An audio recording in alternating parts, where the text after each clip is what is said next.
Bien, muy buenos días, muy buenas tardes o muy buenas noches, muchachos, dependiendo de la hora en la que estén viendo este video. Vamos a hacer un resumen de las distintas doctrinas político-económicas que hemos visto hasta el momento referidas al primer bloque de formación ideológica, ¿no? Vamos a hacer esto de la manera más rápida y sucinta posible, así que comencemos.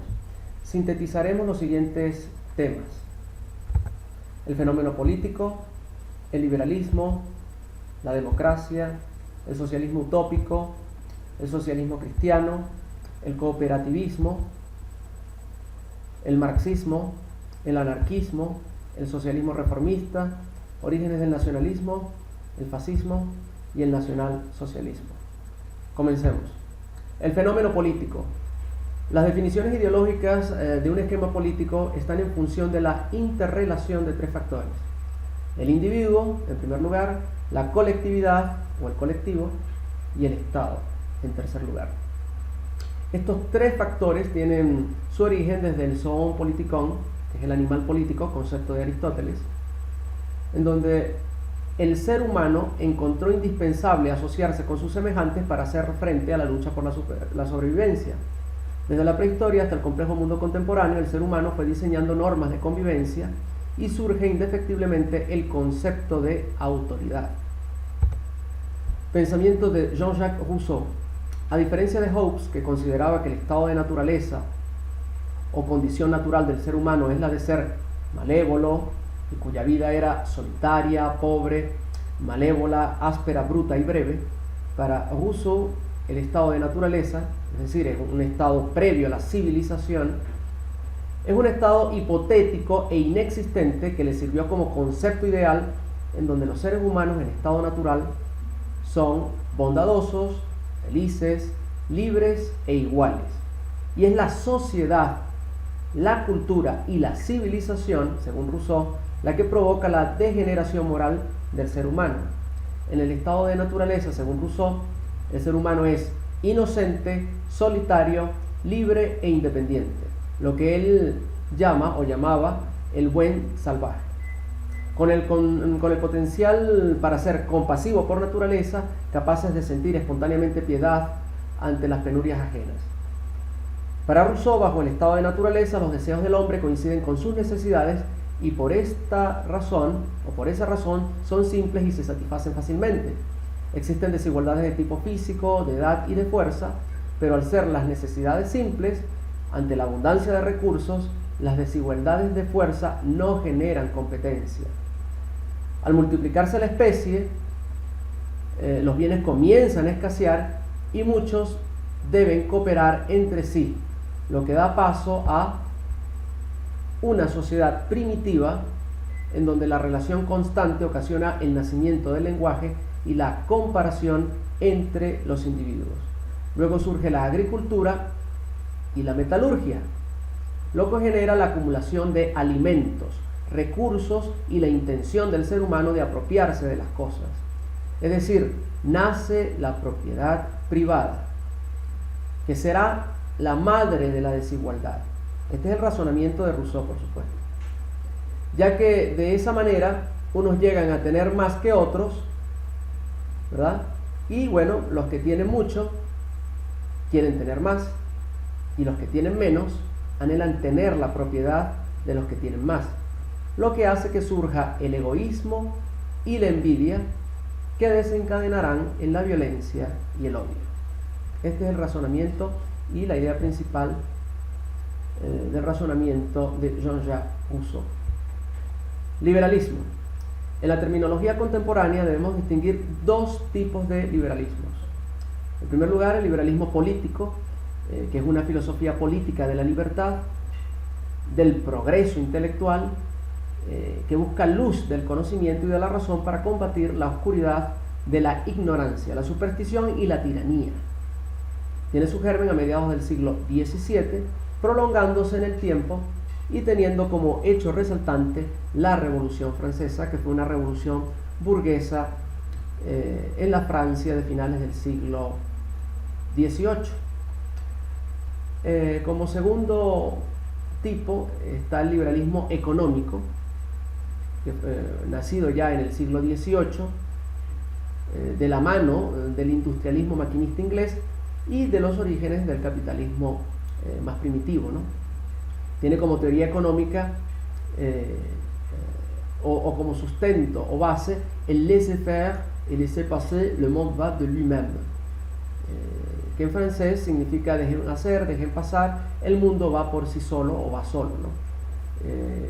La frase más común y más corta es laisser-faire, pero bueno, repito, esta es la frase completa: laisser-faire et laisser-passer, le monde va de lui-même, que es una frase usada por el fisiócrata francés Vincent de Gournay. Aquí está Vincent de Gournay, Jacques-Claude-Marie Vincent de Gournay, que fue un economista francés cercano a la escuela de la fisiocracia, se opuso al intervencionismo del mercantilismo en su tiempo, en donde la fisiocracia fue una escuela de pensamiento económico que propugnaba la no intervención del Estado en los asuntos económicos. Su más grande exponente fue François Quesnay, médico de Luis XV, que comparaba el fenómeno económico con la fisiología humana, ¿no? La riqueza para él se basaba en la tierra y en la circulación de bienes y no en la cantidad de oro y plata como estipulaba el mercantilismo. Liberalismo económico. Acá a la derecha tienen a Adam Smith, que fue el máximo exponente y padre del liberalismo económico.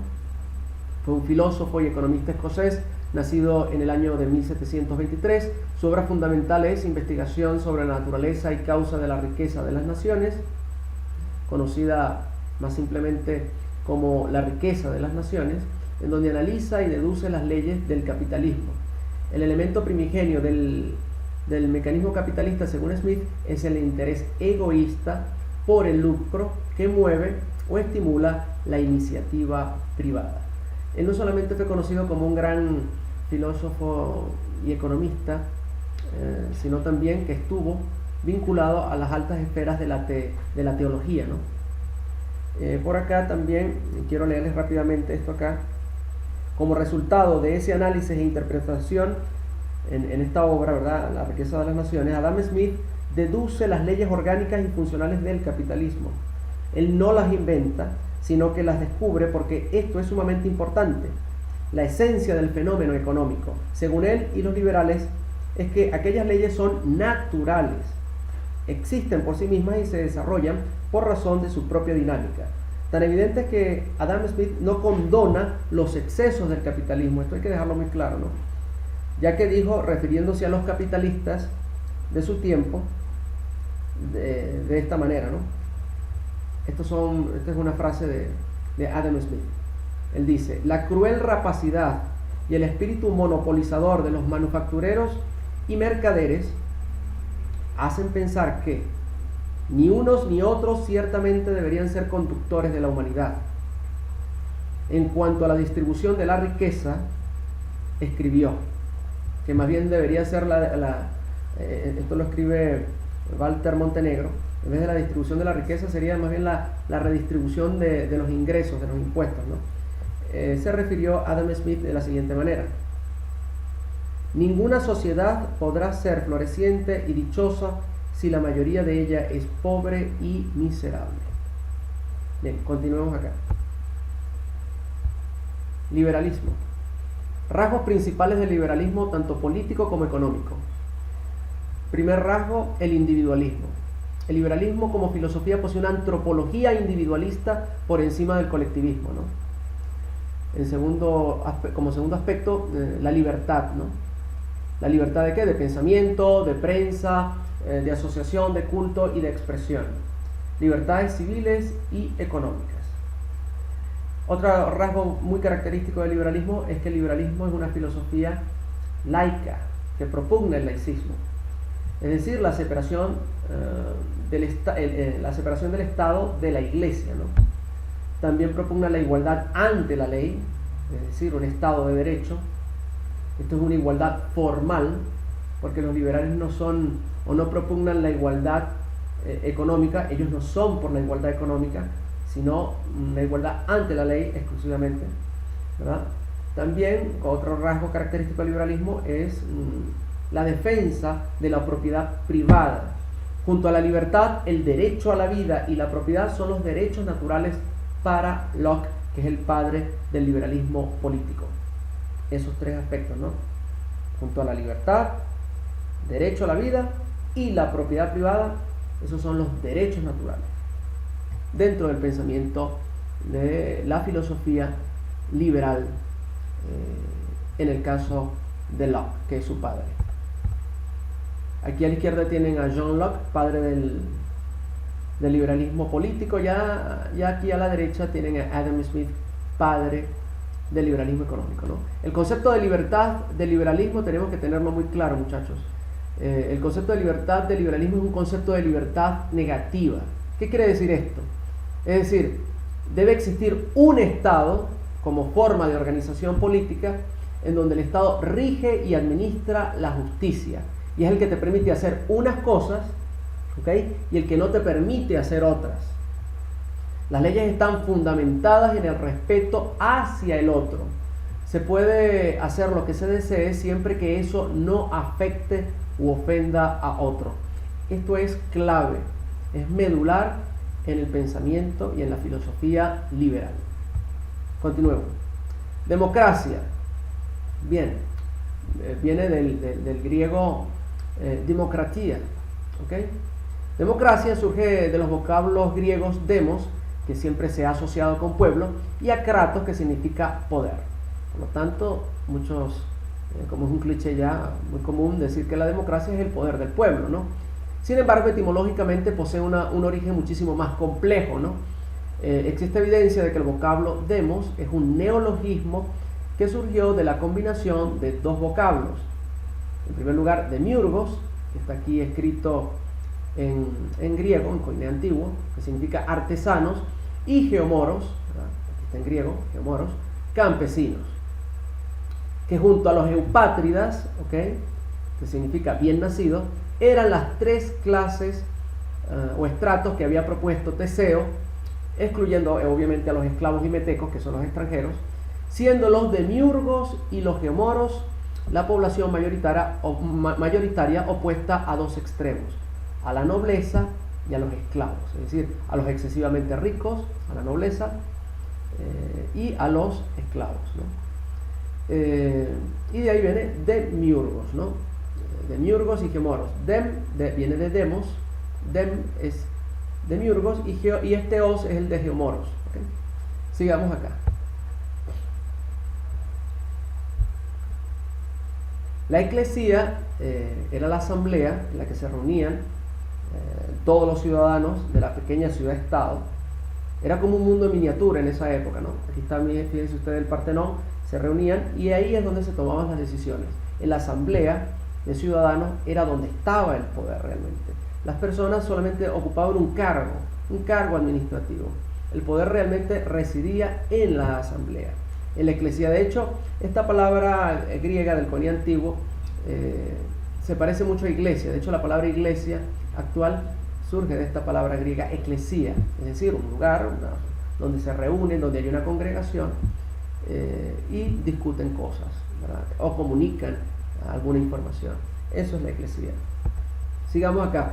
El primer principio del republicanismo, ¿okay?, muchachos, es la democracia, ese concepto, en donde la lex majoris partis, la ley de la mayoría, es la ley fundamental de toda sociedad de individuos con iguales derechos.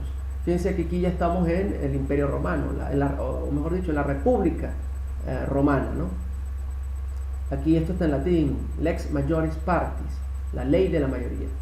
Esa ley de la mayoría, vuelvo y repito, es la ley fundamental de toda sociedad de individuos con iguales derechos, y bueno, considerar la voluntad de la colectividad expresada, aunque sea por mayoría de un solo voto, es la primera de las lecciones que se debe aprender, pero generalmente es la última que se aprende completamente, ¿no? Pues cuando se abandona la ley, el imperio de la ley, que es lo que vendría a ser la república, lo que fue la República Romana, lamentablemente no queda otra que la de la fuerza, que concluye inevitablemente en el despotismo militar, ¿no? Entonces aquí quiero leer rápidamente esto que está acá. El gran progreso de Roma en materia jurídica, es decir, el derecho romano, es todavía fundamento de gran parte de las legislaciones contemporáneas. Aporta elementos doctrinales muy valiosos al desarrollo de la democracia, entre ellos el concepto de la igualdad ante la ley y el de la representación o delegación del poder, es decir, la gente delega su derecho a gobernarse, ¿no? Dos pensadores griegos, Panecio, filósofo estoico, y Polibio, historiador, introducen en Roma conceptos humanitarios que influyen profundamente en las ideas de los estoicos latinos y a través de ellos en la concepción política romana de la sociedad y del Estado. La unidad de la raza humana, la igualdad entre los hombres y por ende la justicia en el Estado, el igual valor del hombre y la mujer, el respeto por los derechos de las esposas y los hijos, la benevolencia, el amor, la pureza en la familia, la tolerancia y la caridad hacia nuestros semejantes, la humanidad en todos los casos, aún en la terrible necesidad de castigar a los criminales con la muerte, son las ideas que llenan los libros de los estoicos más avanzados. Esto está escrito en la historia de las teorías y las ideas morales de la antigüedad, de Jacques Denis, citado por George Sabine. Esa es una cita de él, ¿no? Sigamos acá. El concepto de la ley natural, que se funda en el orden divino que rige el universo y en la recta razón y en la naturaleza social del hombre, hace también un aporte sustancial al desarrollo de ideas afines al esquema democrático, que se materializan en disposiciones gubernamentales como el famoso edicto de Caracalla, por el cual en el año 212 después de Cristo se reconoce la ciudadanía romana a todos los habitantes libres del imperio y no solamente a los de la ciudad y sus alrededores. Por otra parte, luego viene el cristianismo, ¿no? Estamos en el año 300 y tanto, ya con Constantino, ¿no? Luego viene el cristianismo que mina desde las catacumbas la arquitectura de la Roma imperial y levanta en cambio el edificio de una nueva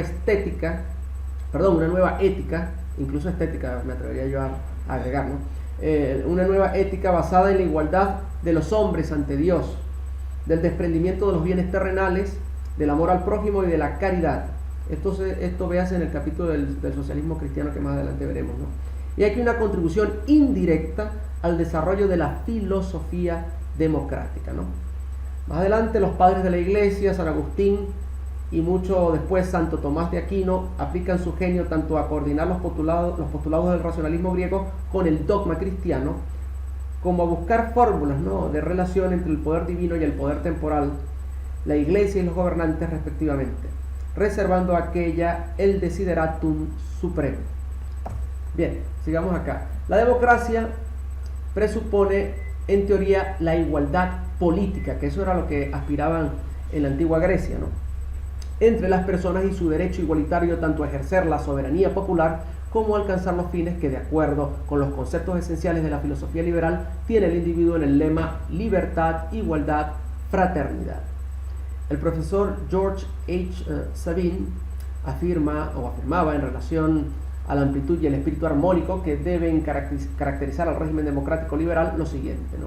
El programa liberal de un gobierno libre y la defensa liberal de sus procedimientos, tales como el sufragio, la representación, la organización de partidos y el control del gobierno por los partidos, surge naturalmente y al mismo tiempo depende de la concepción de una sociedad libre que ha logrado encontrar una relación eficaz entre el bienestar colectivo y la multiplicidad de intereses privados de grupos y de clases, ¿no? Por otra parte, quería yo decir lo siguiente, ¿no? Para el nacionalismo, en este caso venezolano, no cualquiera puede gobernar por el asunto de la inclusión. Debe haber una calidad comprobada en función de un perfil exigido, ¿no? Esto es clave y fundamental, porque precisamente hablando de igualdad, bueno, se ha llegado a tergiversar muchas cosas y no podemos permitir que personas inexpertas y mediocres alcancen las esferas de poder. Sumamente importante. Bien, sigamos acá. Socialismo utópico. Utopía significa quimera, ilusión, entelequia. Lo único en lo que se sueña y en su calidad de sueño es no solo irreal, sino también un tanto irrealizable, ¿no? La especial condición de utópica del socialismo es que se limita a delinear la imagen de un mundo perfecto sin determinar con precisión los procedimientos que en la práctica habrán de materializarlo. Por otra parte, el socialismo utópico depositó una excesiva y un ingenuo ideal de belleza en el simple deseo de progreso, ¿no? Y renovación del hombre en una fe quimérica, puesto que el hombre no solamente está movido por sentimientos altruistas, ¿no?, sino por intereses materiales profundamente egoístas con los que es necesario contar. Ahora, claro, existe el egoísmo irracional y el egoísmo racional que propugnan algunos libertarios inspirados en personajes como Ayn Rand, por ejemplo, que son objetivistas. Ella era objetivista, ¿no? Y bueno, sigamos acá. Otros expositores representativos de este periodo, vamos a citar los siguientes, ¿no? Estos son los personajes y autores más fundamentales que yo he escogido, ¿no?, porque hay muchísimos más, para entender este germen del socialismo utópico, ¿no?, en el siglo XIX sobre todo, ¿no? Los siguientes: Henri de Saint-Simon, nacido en Francia en el año 1760, quien predica la aplicación práctica de los principios del cristianismo, proclama la necesidad de exaltar la fraternidad humana, que como incentivo y motor de la actividad social debería reemplazar, o aspiraba a reemplazar, al afán de lucro. Cree que la propiedad debe ser socializada y el derecho de herencia suprimido. Aquí está el germen de lo que es toda esa taxonomía de la izquierda, ¿verdad?, tanto de la izquierda política como de los anarquistas también, sobre todo este pensamiento de Saint-Simon va a influir profundamente en los escritos de personajes y de autores del futuro, como Proudhon, que termina afirmando que la propiedad es un robo, ¿no? Y bueno, y esto está también muy, digamos, arropa mucho al pensamiento de muchos de estos primeros grupos de anarquistas y movimientos socialistas en el siglo XIX, ¿no? Por lo menos este ejemplo, ¿no?, de suprimir el derecho de herencia, ¿no? Sigamos acá. Además, también Saint-Simon aspira a que todos los miembros de la sociedad deban producir de acuerdo con sus capacidades y ser remunerados conforme a sus aptitudes. Para muchos esto suena bastante sensato y razonable, ¿no? Sin embargo, si uno produce de acuerdo a sus capacidades y después la gente tenga que ser remunerada conforme a sus aptitudes, eso choca, porque entonces las personas que son mediocres, intelectualmente, con limitaciones, digamos, no pueden recibir la misma remuneración de una persona que es más brillante, ¿no? Entonces ahí comienzan a haber choques, desavenencias, y ya sabemos cómo termina, o cómo ha terminado todo esto, ¿no? Sigamos acá. Charles Fourier, también nacido en Francia en 1772, critica severamente el mecanismo competitivo de la empresa privada, ¿no?, y propone en su lugar un sistema de palanca de comunidades cooperativas, es decir, los famosos falansterios que propuso, cuyos miembros tendrían la garantía de un ingreso mínimo y compartirían el equivalente a lo producido, ¿no? Fourier considera que las ocupaciones de filósofos, soldados, son parasitarias y deben suprimirse. Semejante disparate, ¿no? Increíble esta gente, ¿no? Pero bueno, la economía se fundará en la agricultura. Eso es lo que él cree, ¿no? Este mismo pensamiento lo tenían los fisiócratas en el siglo XVIII. Aquí, bueno, él nació en el siglo XVIII, pero ya para el siglo XIX tienen todavía este pensamiento, ¿no?, de que la economía debe fundarse meramente en la agricultura, ¿no? Desdeñan de lo que fue la revolución industrial, ¿no?, consciente o inconscientemente, ¿no?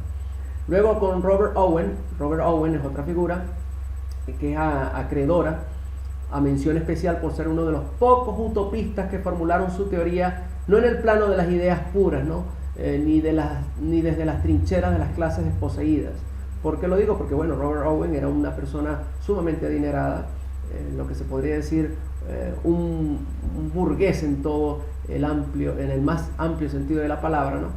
Y bueno, él era un próspero industrial textil inglés, nacido en el año 1771, que organiza una comunidad llamada a modelar en conformidad con los principios del socialismo utópico, ¿no? En New Lanark, por ejemplo, donde él tenía su fábrica, él construye viviendas para los obreros, escuela para los hijos de los obreros de estos, ¿verdad?, comedores y campos de recreo, y demostró prácticamente que era posible trabajar en esas condiciones y tener todavía utilidades. pues con el bienestar suministrado a los obreros, él logró conseguir de ellos un índice más alto de productividad. Aparentemente le funcionó a Robert Owen, ¿no? Pero debemos recordar que Robert Owen es un individuo, es una persona que tiene un libre albedrío de haber hecho lo que hizo y le funcionó en su radio de acción. Pero ya sabemos lo que ocurre cuando esto es llevado a cabo o impulsado por un Estado dirigido por un partido político que pretende asumir todas las esferas en el plano económico, ¿no? Lo que lleva a la decadencia y a la destrucción. Y más si los dirigentes que dirigen digamos la burocracia estatal son miembros de un partido lleno de mediocres y sinvergüenzas que solamente aspiran al poder político para hacerse con el poder económico, ¿no? Sigamos acá. Otro personaje del socialismo utópico, Louis Blanc, político francés, intervino activamente en la revolución de 1848, era partidario de la organización de los talleres de trabajo y la sustitución del dinero por bonos de trabajo, ¿no? También está Pierre Leroux, contemporáneo de Blanc, célebre no tanto por su idea muy confusa, ¿no?, sobre socialismo, sino porque se le atribuye ser nada menos que el inventor del término socialismo, ¿no? Según, eso sí, Guy Reist, en su obra Historia de las Doctrinas Económicas. Sin embargo, hay otras líneas de investigación que refieren que parece que fue un italiano. Más adelante les diré quién fue otra persona a la que se le atribuye el término socialismo, ¿no? Ahora bien, todos estos individuos comparten la noción de que los hombres son fundamentalmente buenos, ¿no?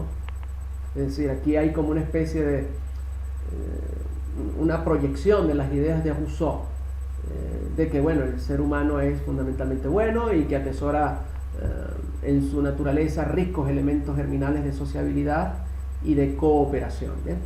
Sigamos acá. Aquí están los personajes: Saint-Simon en francés, Charles Fourier, Louis Blanc, Robert Owen y Pierre Leroux. Estos cuatro son franceses y Robert Owen, que era inglés. Socialismo cristiano. El cristianismo no pudo mantenerse ajeno a las conmociones causadas por la aparición del socialismo como participante activo en la historia de Europa. Asumió con relación a este nuevo personaje del drama político una serie de actitudes que funcionaron de breve diálogo cauteloso por el socialismo de tipo utópico y reformista, pasando por una abierta beligerancia con el materialismo marxista hasta una convivencia pacífica que deja a salvo ciertos principios. El cristianismo es intrínsecamente individualista por cuanto proclamó los valores primordiales del espíritu humano, reflejo de la sustancia divina. Tanto su metafísica como su ética se asienta en el concepto de la responsabilidad individual ante Dios y del libre albedrío. Cosas estas que son incompatibles, por ejemplo, con el determinismo tanto materialista como económico del marxismo, ¿no? Sin embargo, es evidente que la doctrina de Cristo también encierra un profundo e inequívoco contenido social, ¿no? Es decir, la igualdad de los hombres, el amor a los semejantes, la caridad misma, pero eso sí en el más sano y positivo sentido. De allí que en la Iglesia, a lo largo del tiempo, por lo menos del siglo XIX para acá, han habido varias corrientes, una corriente más conservadora y una corriente más hacia la izquierda, a las dádivas, a la caridad. Pero hay un detalle: cuando uno es excesivamente caritativo y ayuda a la gente, lamentablemente esa gente termina siendo esclava de uno, ¿verdad? Y esa persona, ¿verdad?, ese individuo no puede ser persona en el sentido neotomista, o decir, de Santo Tomás, en el sentido más amplio, neotomista, ¿no? Porque bueno, esa persona no puede surgir por sí misma, está esperando que todos se lo den y no puede aportar nada. De allí surge el hecho de que muchas personas consideren de que tienen todos los derechos del mundo y ninguna obligación de deber, ¿no? Que por el solo hecho de existir tienen derecho a todo, pero no están obligados a dar nada, ¿no? Esto es una frase de lo que es el populismo, un concepto del populismo dado por Uslar Pietri, ¿no? En tanto que por lo menos mucha gente considera que el liberalismo o los liberales no tienen ética, y no es cierto.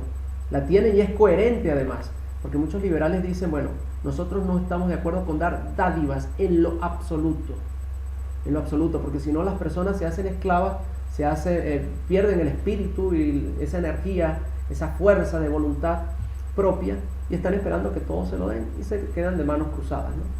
Entonces, bueno, yo creo que muchas veces la izquierda política, lo que se entiende como izquierda política, se acostumbra a regalar el pescado, ¿no? La derecha liberal, por lo general, niega el pescado. Yo considero que tenemos que ser muchísimo más sensatos y lo que debemos hacer en realidad es enseñar a pescar. Continuemos. En el campo católico corresponde al sacerdote francés Robert de Lamennais iniciar en Francia a principios del siglo XIX un movimiento destinado a aproximar a la iglesia romana con las masas trabajadoras, ¿no? en Europa. Otro sacerdote también en Francia y en Alemania, como Philippe Joseph Boucher, el obispo von Kettler y Franz Hitzer, hicieron iguales tentativas encaminadas a estimular un proceso de reforma del capitalismo, ¿no? Cuyos abusos, a consideración de ellos por supuesto, proponían hacerle frente mediante las cooperativas, ¿no? Los papas León XIII y Pío II promulgaron en 1891 y 1931 respectivamente las encíclicas Rerum Novarum y Quadragesimo Anno, en las cuales formularon severas críticas contra los excesos del capitalismo y proclamaron el derecho de los trabajadores a una justa redistribución, o retribución mejor dicho, y a otras compensaciones materiales y espirituales. El Vaticano, que hasta los años 50 del siglo pasado, siglo XX, había excomulgado a los sacerdotes indicados como cómplices del comunismo, deja ahora a su grey, es decir, a sus fieles, a sus seguidores, en libertad de escoger el camino de su conciencia personal, siempre que esa libertad no afecte a cuestiones de dogmas y de moral. La encíclica Mater et Magistra de 1961 está íntegramente dedicado al aspecto social. Ratifica por una parte las declaraciones de las anteriores encíclicas, como son Rerum Novarum Quadragesimo Anno, en favor de la propiedad privada y de la iniciativa privada como base de la actividad económica, ¿no? Surge también lo que es el socialcristianismo, ¿verdad? Que siempre ha sido considerado, ha evolucionado en el tiempo, ¿no? Pero en un principio era bastante conservador. Antes de los años 50, la socialdemocracia siempre fue considerada de derecha, de una derecha que tendía hacia el liberalismo. Después de los años 50, 60 y 70, con la teología de la liberación, los socialcristianos o los demócratas cristianos, con ciertos matices a lo largo del mundo, han tendido más a ser la izquierda más conservadora, digamos, ¿no? Como es el caso aquí en Venezuela de Copey, una izquierda, pero un poco más conservadora. Sigamos acá. El cooperativismo. El cooperativismo es una doctrina política, no prescribe normas, ¿verdad?, para la función de la organización del Estado, ni para las relaciones de este con el individuo.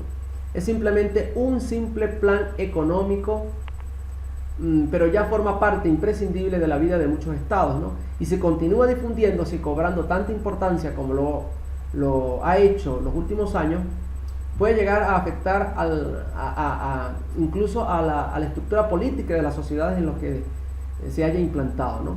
El cooperativismo no es producto, muchachos, muy importante aclarar esto y subrayar, el cooperativismo no es producto de altas especulaciones académicas ni intelectuales, ¿no?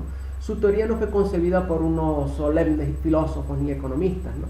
Lo engendró sin pompa intelectual el sentido común de un grupo de trabajadores enfrentado con el problema de aritmética elemental de su presupuesto doméstico, aunque no lo crean. Por lo tanto, el cooperativismo no nació de una escuela ideológica, sino de 28 cocinas que no alcanzaban a abastecerse, ¿no? Por eso conformaron la primera cooperativa textil de Rochdale en Inglaterra, estos 28 obreros que decidieron examinar su situación económica y buscar la causa de la miseria en la que se encontraban, ¿no? llegando a la conclusión de que las remuneraciones salariales se consumían rápidamente producto de los excesivos precios de los artículos que consumían, ¿no? Todo lo que tienen que comprar, ¿no? Para el quehacer del día. Entonces, bueno, llegaron a la conclusión de que los precios elevados se debían a los intermediarios, ¿no? Intermediarios innecesarios a la vista de ellos, ¿no? Movidos por el incentivo de lucro. Así que la solución era eliminar a los intermediarios sustituyéndolos por organizaciones de consumidores impuestos a servirse a sí mismos. Aquí tenemos una tabla, por ejemplo, de los tipos de cooperativas. Están discriminadas en tres: cooperativas de consumo, crédito agrícola. Este cuadro está en el International Cooperative Alliance del mes de julio del año 1973 en Londres. Aquí una T, esto está en español internacional, es International Cooperative Alliance. ¿Okay?